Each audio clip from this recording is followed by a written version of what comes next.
तो फ्रेंड, स्वागत है आपका अपने चैनल आज क्लास में। आज की इस वीडियो में राजनीतिक विज्ञान के काफी महत्वपूर्ण पाठ लोकतंत्र में प्रतिस्पर्धा एवं संघर्ष के सभी महत्वपूर्ण ऑब्जेक्टिव प्रश्न हम इसके उत्तर को बताएंगे। जितना भी हम आपको ऑब्जेक्टिव प्रश्न बताएंगे वो आपके बोर्ड परीक्षा के लिए काफी महत्वपूर्ण रहेगा। तो एक भी प्रश्न आप लोग स्किप मत कीजिएगा, वीडियो को प्लीज आप लोग शुरू से लेके अंत तक देखिएगा। और इसमें से जो भी प्रश्न आपको याद ना हो तो प्लीज आप लोग उसे नोटबुक पे लिख के जरूर याद कर लीजिएगा। और चैनल को अभी तक आप सब्सक्राइब नहीं किए हैं तो चैनल को सब्सक्राइब कर लीजिएगा। और सब्सक्राइब करने के बाद एक बेल आइकन आता है तो बेल आइकन को दबा के ऑल पे कर लीजिएगा, ताकि जब भी लाइव क्लास हो तो आपके पास नोटिफिकेशन पहुंचता रहे। तो आइए शुरू करते हैं पहले नंबर प्रश्न से। तो पहला नंबर प्रश्न है कि बिहार में संपूर्ण क्रांति का नेतृत्व किसने किया था। ए ऑप्शन है महात्मा गांधी ने, बी ऑप्शन है मोरारजी देसाई ने, सी ऑप्शन है इंदिरा गांधी ने, डी ऑप्शन है जयप्रकाश नारायण ने। काफी महत्वपूर्ण प्रश्न है ये आपके बोर्ड परीक्षा के लिए। यहाँ पे आपको बताना है कि बिहार में संपूर्ण क्रांति का नेतृत्व किसने किया था। तो जयप्रकाश नारायण जी ने किया था, इसे आपको याद रखना है। यहाँ पे डी ऑप्शन बिल्कुल ही सही हो जाएगा। ये देखते हैं अगला प्रश्न दो नंबर प्रश्न है कि ताड़ी विरोधी आंदोलन किस राज्य से शुरू किया गया था। ए ऑप्शन है बिहार से, बी ऑप्शन है उत्तर प्रदेश से, सी ऑप्शन है आंध्र प्रदेश से, डी ऑप्शन है तमिलनाडु से। 2 नंबर भी प्रश्न काफी महत्वपूर्ण है आपके बोर्ड परीक्षा के लिए। यहाँ पे आपको बताना है कि ताड़ी विरोधी आंदोलन किस राज्य से शुरू किया गया था। तो ये आंध्र प्रदेश से शुरू किया गया था, इसे आपको याद रखना है। यहाँ पे सी ऑप्शन बिल्कुल ही सही हो जाएगा। ये देखते हैं अगला प्रश्न 3 नंबर प्रश्न है कि श्रीलंका कब आजाद हुआ। ए ऑप्शन है 1947 में, बी ऑप्शन है 1945 में, सी ऑप्शन है 1948 में, डी ऑप्शन है 1949 में। तो यहाँ पे आपको बताना है कि श्रीलंका कब आजाद हुआ। तो श्रीलंका आजाद 1948 में हुआ, इसे आपको याद रखना है। यहाँ पे सी ऑप्शन बिल्कुल ही सही हो जाएगा। ये देखते हैं अगला प्रश्न 4 नंबर प्रश्न है कि चिपको आंदोलन का संबंध किससे है। ए ऑप्शन है पेड़ काटने से, बी ऑप्शन है आर्थिक शोषण से, सी ऑप्शन है शराबखोरी से, डी ऑप्शन है कांग्रेस पार्टी के विरोध से। काफी महत्वपूर्ण प्रश्न है ये आपके बोर्ड परीक्षा के लिए। यहाँ पे आपको बताना है कि चिपको आंदोलन का संबंध किससे है। तो चिपको आंदोलन का संबंध पेड़ काटने से है, इसे आपको याद रखना है। यहाँ पे ये ऑप्शन बिल्कुल ही सही हो जाएगा। ये देखते हैं अगला प्रश्न 5 नंबर प्रश्न है कि सूचना के अधिकार संबंधित कानून कब बना। ए ऑप्शन है 2004 में, बी ऑप्शन है 2005 में, सी ऑप्शन है 2006 में, डी ऑप्शन है 2007 में। 5 नंबर भी प्रश्न काफी महत्वपूर्ण है आपके बोर्ड परीक्षा के लिए। यहाँ पे आपको बताना है कि सूचना के अधिकार संबंधित कानून कब बना। तो 2005 में बना, इसे आपको याद रखना है। यहाँ पे बी ऑप्शन बिल्कुल ही सही हो जाएगा। काफी महत्वपूर्ण प्रश्न है, तो एक भी प्रश्न आप लोग स्किप मत कीजिएगा। वीडियो को प्लीज आप लोग शुरू से लेके अंत तक देखिएगा। और वीडियो को लाइक नहीं किए हैं तो प्लीज आप लोग वीडियो को लाइक भी कर दीजिएगा। ये देखते हैं अगला प्रश्न 6 नंबर प्रश्न है कि सूचना के अधिकार आंदोलन की शुरुआत कहां से शुरू हुआ। ए ऑप्शन है राजस्थान से, बी ऑप्शन है दिल्ली से, सी ऑप्शन है तमिलनाडु से, डी ऑप्शन है बिहार से। तो यहाँ पे आपको बताना है कि सूचना के अधिकार आंदोलन की शुरुआत कहां से शुरू हुआ। तो राजस्थान से शुरू हुआ, इसे आपको याद रखना है। यहाँ पे ये ऑप्शन बिल्कुल ही सही हो जाएगा। ये देखते हैं अगला प्रश्न 7 नंबर प्रश्न है कि भारत में 1977 में किस पार्टी को जीत मिली थी। ए ऑप्शन है कांग्रेस पार्टी को, बी ऑप्शन है जनता पार्टी को, सी ऑप्शन है कम्युनिस्ट पार्टी को, डी ऑप्शन है इनमें से कोई नहीं। तो यहाँ पे आपको बताना है कि भारत में 1977 में किस पार्टी को जीत मिली थी। तो जनता पार्टी को जीत मिली थी, इसे आपको याद रखना है। यहाँ पे बी ऑप्शन बिल्कुल ही सही हो जाएगा। ये देखते हैं अगला प्रश्न 8 8 नंबर प्रश्न है कि भारतीय किसान यूनियन के नेता कौन थे? ए ऑप्शन है मोरारजी देसाई, बी ऑप्शन है जयप्रकाश नारायण, सी ऑप्शन है महेंद्र सिंह टिकैत, डी ऑप्शन है चौधरी चरण सिंह। काफी महत्वपूर्ण प्रश्न है ये आपके बोर्ड परीक्षा के लिए। यहाँ पे आपको बताना है कि भारतीय किसान यूनियन के नेता कौन थे, तो महेंद्र सिंह टिकैत थे, इसे आपको याद रखना है। यहाँ पे सी ऑप्शन बिल्कुल ही सही हो जाएगा। ये देखते हैं अगला प्रश्न 9 नंबर प्रश्न है कि राजनीतिक दल का आशय है। ए ऑप्शन है अफसरों के समूह से, बी ऑप्शन है सेनाओं के समूह से, सी ऑप्शन है नेताओं के समूह से, डी ऑप्शन है व्यक्तियों के समूह से। तो यहाँ पे आपको बताना है कि राजनीतिक दल का आशय है, तो राजनीतिक दल का आशय किससे है, तो व्यक्तियों के समूहों से है, इसे आपको याद रखना है।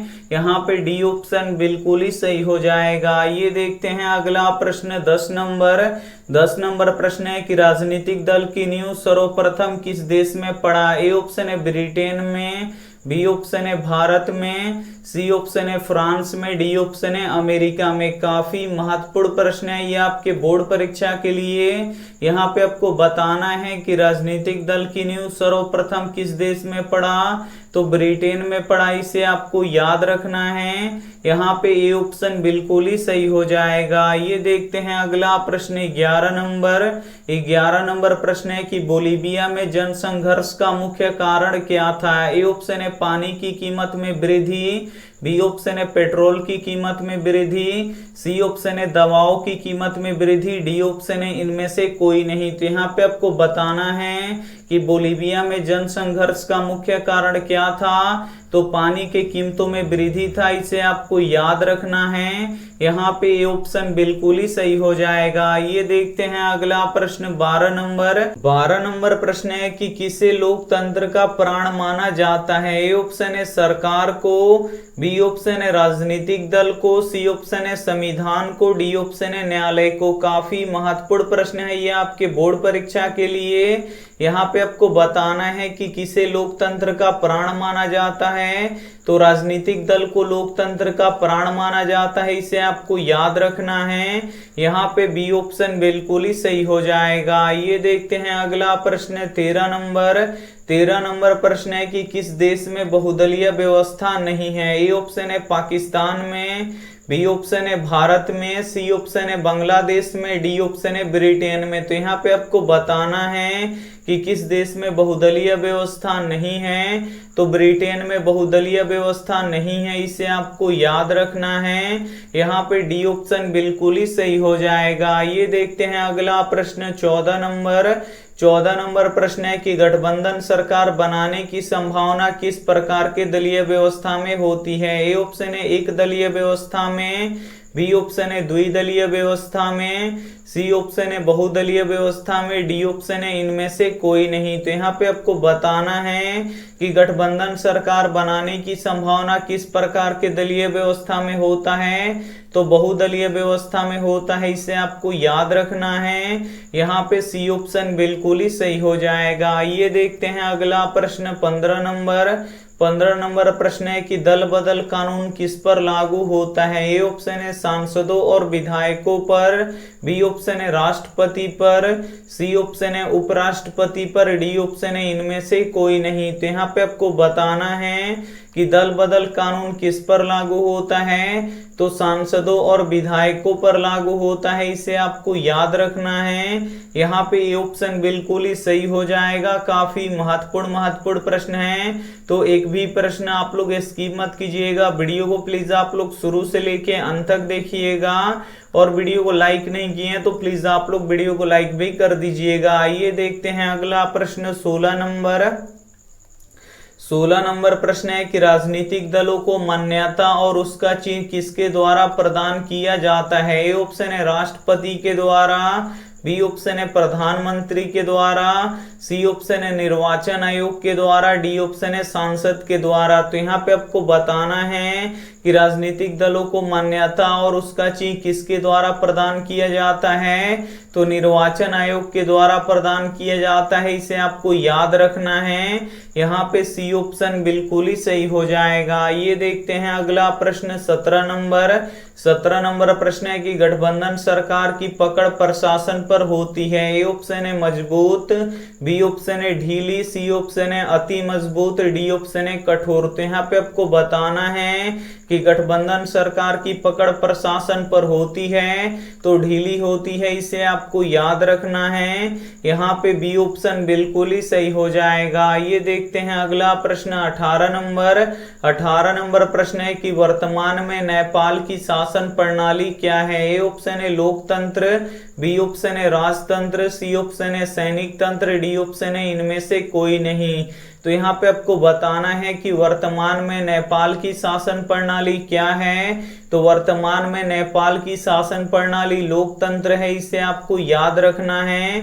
यहाँ पे ए ऑप्शन बिल्कुल ही सही हो जाएगा। ये देखते हैं अगला प्रश्न 19 नंबर प्रश्न है कि भारतीय जनता पार्टी का चुनाव चिन्ह क्या है। ए ऑप्शन है हाथ का पंजा छाप, बी ऑप्शन है कमल का फूल छाप, सी ऑप्शन है गेंदा का फूल छाप, डी ऑप्शन है चक्र छाप। तो यहाँ पे आपको बताना है कि भारतीय जनता पार्टी का चुनाव चिन्ह क्या है। तो कमल का फूल है, इसे आपको याद रखना है।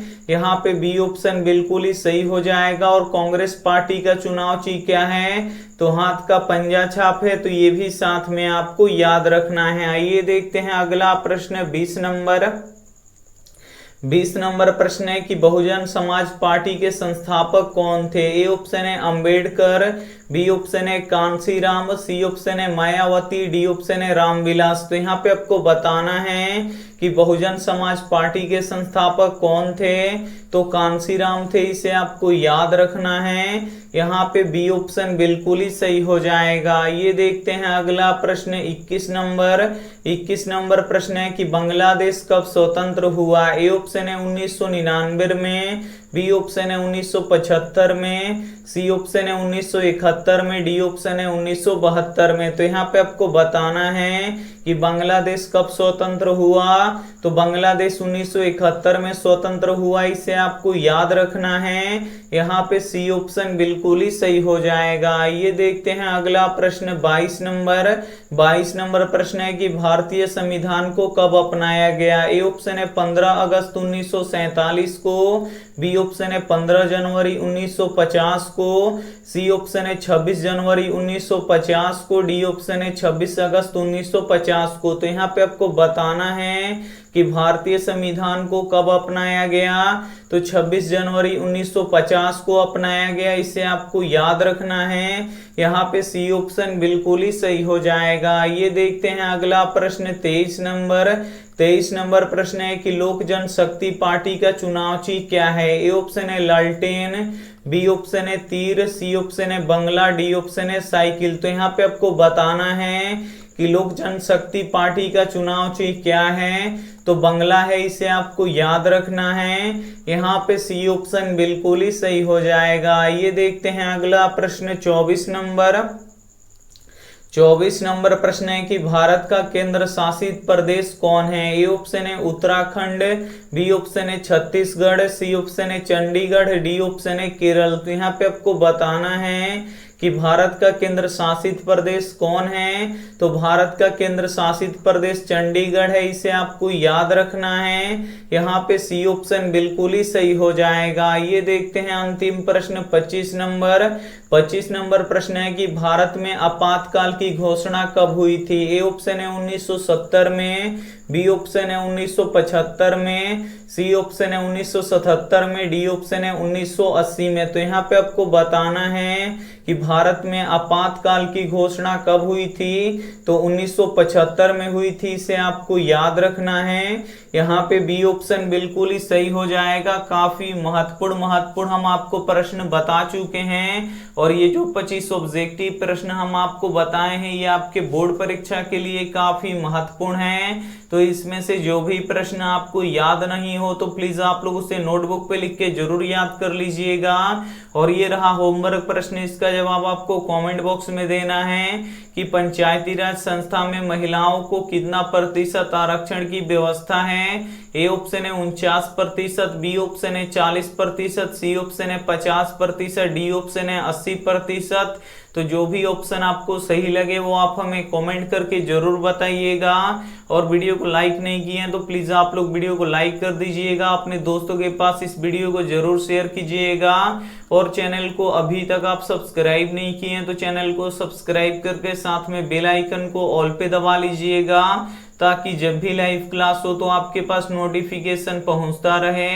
थैंक यू फॉर वॉचिंग, मिलते हैं अगली वीडियो में, तब तक अपना ध्यान रखिए, मन लगा के पढ़ाई कीजिए। Take care and bye.